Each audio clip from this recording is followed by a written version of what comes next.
Hola a todos, mi nombre es Ana Mariel Sturlesi y les doy la bienvenida a otra narración de Relatos, Historias de Crímenes. El episodio de hoy narra la historia del que el libro Guinness nombró en el año 2006 como el asesino más prolífico de la historia. Hoy hablaremos de Pedro López y sus crímenes. Pedro López fue condenado por matar a cientos de personas, en su mayoría niñas, entre 1969 y 1980. Al atacar a niñas indígenas, que normalmente son desatendidas por los sistemas de justicia, López pudo torturar y matar a más de 450 personas antes de llamar la atención de las autoridades. A pesar de la magnitud de sus delitos, fue excarcelado antes de tiempo por buena conducta y hoy se desconoce su paradero. Algunas historias sobre asesinos en serie tienen un final. En estos eventos afortunados se captura al asesino, se encuentran los cuerpos y el resto de nosotros nos queda especular sobre las motivaciones y las aflicciones mentales del asesino. Lastimosamente, este no es el caso de Pedro López. Apodado el monstruo de los Andes, se cree que López mató a cientos de personas entre 1969 y 1980, la mayoría de ellas niñas. Si bien es posible que muchos de los que viven afuera de América del Sur no hayan oído hablar de Pedro López, aquellos fuera del continente que adquirieron la edición del año 2006 del Guinness World Records sabrán sobre el título que se le otorgó, y que luego fue revocado del libro debido a las quejas que decían que hacía de matar una competencia. Aquellos que lograron ver su mención y que no sabían de él antes, probablemente se preguntaron sobre la historia de su vida y sus crímenes, y eso es lo que estamos a punto de discutir. Y cuán increíble es que un asesino tan monstruoso se le permita caminar libre después de haber cometido cientos y cientos de asesinatos. La historia de Pedro López no solo pone en tela de juicio las partes más oscuras de la psique humana, sino también los sistemas penales de los países en los que López cometió sus crímenes. De hecho, estos mismos sistemas penales pueden haber sido parcialmente responsables de convertir a Pedro López en el monstruo en el que se había convertido. Pedro Alonso López nació en Colombia en 1948 y fue criado por su madre Benilda López de Castañeda, quien concibió a Pedro después de tener una aventura con un hombre casado. Como muchos otros asesinos en serie, López tuvo una infancia traumática. Su padre fue asesinado 6 meses antes de que naciera. Los primeros casos conocidos de trauma en la vida de López fueron ver a su madre involucrarse en trabajo sexual, lo que, según él, tuvo un efecto emocional perturbador. Si bien la madre de López afirmó ser amorosa y cariñosa, Pedro López dijo que lo maltrataba física y emocionalmente. La vida de Pedro López dio un giro inesperado en 1957, cuando su madre lo sorprendió acariciando de forma sexual a su hermana. Fue expulsado de su casa a la edad de 9 años tras este incidente. Mientras deambulaba por las calles, López fue recogido por un pedófilo que lo trajo a su casa con la promesa de comida y un lugar donde quedarse. En cambio, Pedro fue llevado a un edificio abandonado y violado repetidamente. Después de este incidente, Pedro se unió a una pandilla callejera de niños para protegerse de más depredación. La pandilla cometería delitos menores y fumaría un derivado de la cocaína. Después de 4 años de vivir en la calle, Pedro López fue acogido por una familia de Estados Unidos y lo pusieron en una escuela para huérfanos. No mucho después, sin embargo, se escapó. Según algunos relatos, fue porque fue abusado sexualmente por un maestro. Otros relatos afirman que se escapó con dicho maestro. De vuelta en las calles y con 18 años, Pedro López comenzó a ganarse la vida robando autos y vendiéndolos a deshuesaderos. Finalmente fue capturado por la policía y enviado a prisión. Mientras estaba en prisión, López fue brutalmente violado por otros 3 reclusos. En un acto de represalia, López se fabricó un arma y mató a los 3 violadores, uno de ellos con sus propias manos. Estos asesinatos le ganaron el respeto de sus compañeros de prisión, ninguno de los cuales intentó hacerle daño de nuevo. El sistema de justicia colombiano también consideró que los asesinatos fueron en defensa propia, por lo que solo se agregaron 2 años a la sentencia. Este incidente marcaría el comienzo de una larga serie de asesinatos y pases libres legales que estaban por venir. Una vez que Pedro López salió de prisión, se mudó a Perú y se produjo su reinado de terror. Comenzó a secuestrar, violar y asesinar niñas con una frecuencia horrenda. En el apogeo de su ola de crímenes, aparentemente estaba asesinando a unas 3 niñas por semana. La mayoría de sus víctimas eran niñas de entre 9 y 12 años.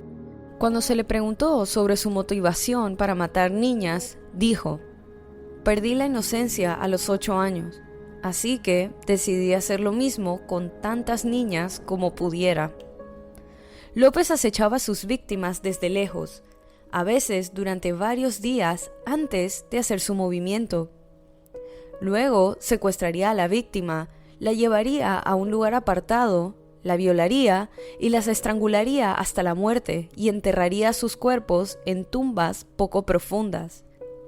A veces, antes de que los cuerpos se descompusieran demasiado, regresaba a las tumbas, las desenterraba y organizaba fiestas de té con grupos de cadáveres. Sin embargo, como ellas no se podían mover, el asesino dijo que se aburría e iba a buscar nuevas niñas. López afirmó que prefería matar durante el día, para poder ver las caras de sus víctimas cuando morían. La mayoría de las víctimas de López eran niñas de comunidades indígenas pobres. Según López, él no tenía preferencia de qué etnia eran sus víctimas. Era simplemente una cuestión de practicidad, que la mayoría de sus víctimas eran de comunidades indígenas, donde los niños eran menos cuidados. Jamás secuestró ni mató a niñas blancas porque sus padres vigilaban demasiado, según él.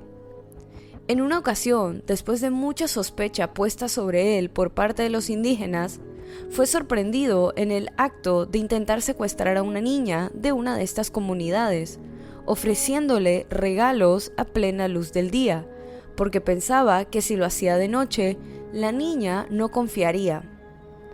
Los lugareños lo golpearon, lo despojaron de su ropa, lo torturaron y finalmente lo enterraron hasta el cuello. Planearon cubrir su cabeza con almíbar y dejar que las hormigas se lo comieran vivo. Pero un misionero estadounidense intervino y los persuadió para que lo entregaran a la policía estatal, quienes rápidamente lo liberaron, ya que no les prestaban importancia a las denuncias realizadas por pequeñas tribus. Sea como fuere, entre 1978 y 1980, el número de desapariciones de niñas fue en aumento, principalmente en Colombia y Ecuador, un dato que la policía achacó a un incremento de la esclavitud sexual y la trata de personas, y no tanto a un asesino en serie. En abril de 1980, una riada inunda Ambato, una ciudad en Ecuador, y esto causó que las autoridades tomaran de nuevo al archivo de casos de las personas desaparecidas. En aquella inundación desaparecieron cientos de personas, y las labores de rescate se dedicaron a verificar los cadáveres encontrados con los registros de desaparecidos. Así fue como hallaron los cuerpos de 4 niñas desaparecidas, gracias a que las fuertes corrientes de agua los desenterraron. Días después de la riada, una mujer de la localidad, Carvina Poveda, se dirigía a realizar sus compras a un supermercado local con su hija Marie de 12 años. cuando un hombre desconocido intentó raptar a la niña. Carvina pidió ayuda para detener al hombre, que trataba de huir del supermercado con su hija en brazos. Comerciantes locales acudieron rápidamente a prestar su ayuda. Capturaron al hombre antes de que pudiera escapar y lo retuvieron hasta la llegada de las autoridades. Pedro se encontraba muy tranquilo cuando la policía llegó a la escena. Cuando regresaron a la comisaría principal con su sospechoso, su primera conclusión fue que tenían a un loco en custodia. Fue en este punto que se reveló el verdadero alcance de los crímenes de López.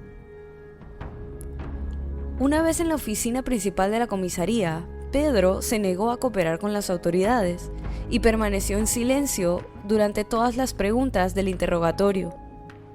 Los investigadores pronto se dieron cuenta que tendrían que emplear una estrategia diferente para hacer hablar a su sospechoso.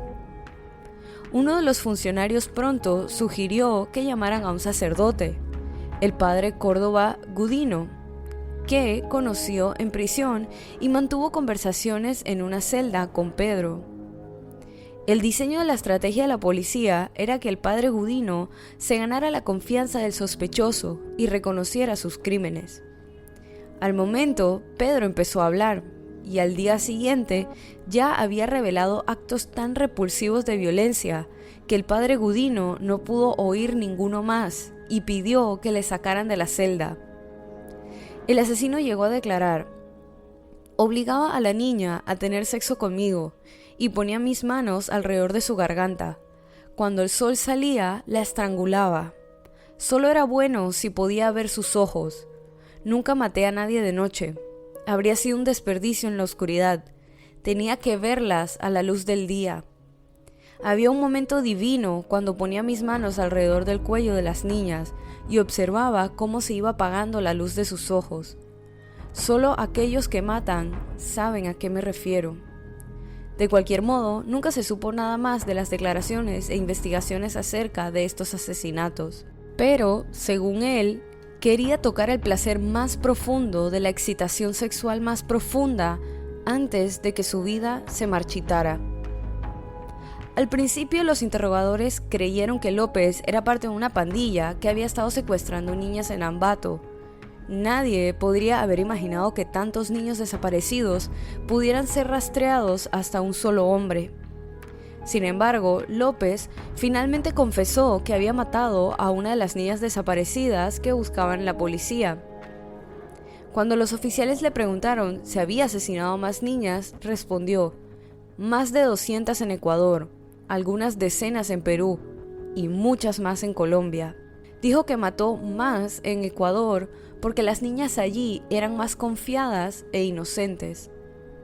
Pese a los detalles aportados, la policía comenzó a dudar de su rocambolesco testimonio, y Pedro, para demostrar que decía la verdad como si estuviera orgulloso, pidió que lo llevasen a diferentes emplazamientos para desenterrar los cadáveres. La comitiva policial llegó hasta un área apartada de Ambato, y allí fue donde el monstruo señalizó los lugares de enterramiento. Localizaron un total de 57 cadáveres, todos ellos de niñas entre los 8 y 12 años, con signos evidentes de violencia, aunque el detenido había hablado de 110. Pedro López fue condenado a 16 años de prisión, la pena máxima por asesinato en Ecuador. Fue liberado 2 años antes, en 1994, por ser un preso modelo y exhibir buen comportamiento. En una entrevista desde su celda de prisión, López se describió a sí mismo como el hombre del siglo. Una hora después de ser liberado, fue arrestado por cruzar ilegalmente la frontera hacia Ecuador y deportado a su país de origen, Colombia. En 1995, Pedro López fue juzgado en Colombia por asesinato, pero fue declarado con problemas mentales y enviado a un hospital psiquiátrico en lugar de a prisión. Según los exámenes psicológicos que le practicaron, este asesino era un sociópata con un trastorno de personalidad antisocial, sin conciencia ni empatía, y que con gran habilidad para la manipulación y el engaño mediante el uso de la palabra. Permaneció en el hospital durante 3 años hasta 1998, cuando una segunda evaluación psicológica lo consideró cuerdo y lo liberaron con la condición de que pagara una fianza de $50 y se presentara ante la policía mensualmente. Por supuesto, López nunca se reportó a la policía. De hecho, nadie sabe realmente dónde está hasta el día de hoy. El último avistamiento conocido de Pedro López fue por su propia madre, a quien visitó en su ciudad natal de El Espinal.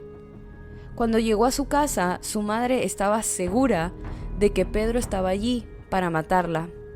En cambio, le dijo que se arrodillara y le dio una bendición. En 2002, el gobierno colombiano emitió una orden de arresto de Interpol contra López por un nuevo asesinato. Los rumores dicen que actualmente vive en el departamento de Tolima, en Colombia, como un hombre sin hogar. Otros dicen que los familiares de sus víctimas pusieron precio a su cabeza y lo asesinaron. Nadie tiene idea realmente. Es posible que incluso por la calle esté caminando el asesino en serie más prolífico del mundo y nadie lo sepa, buscando víctimas, ya que, estando preso, dijo: "El momento de la muerte es apasionante y excitante. Algún día, cuando esté en libertad, sentiré ese momento de nuevo. Estaré encantado de volver a matar. Es mi misión". Aunque el paradero de Pedro Alonso López sigue siendo un misterio, su propia madre tiene claro que su hijo sigue vivo. Así lo declaró ante varios medios de comunicación colombianos. "Sé que no ha muerto. Otros familiares míos se me han aparecido en forma de presencia después de que fallecen, pero él no. Sé que sigue ahí, en alguna parte". Y así culmina este episodio de Relatos, Historias de Crímenes. Recuerden pasar por la cuenta de Instagram y dejar su opinión de este caso. La cuenta es Relatos en Podcast y la pueden encontrar en la descripción de este episodio. Si te gustó este relato, suscríbete o síguenos en la plataforma de tu preferencia que utilices para escuchar los episodios. Y no dudes en dejar una calificación y comentarios. Mi nombre es Ana Mariel Sturlesi y muchas gracias por acompañarme en esta narración nuevamente. Y bienvenido si es tu primera. Nos vemos la otra semana para otra narración de Relatos, Historias de Crímenes.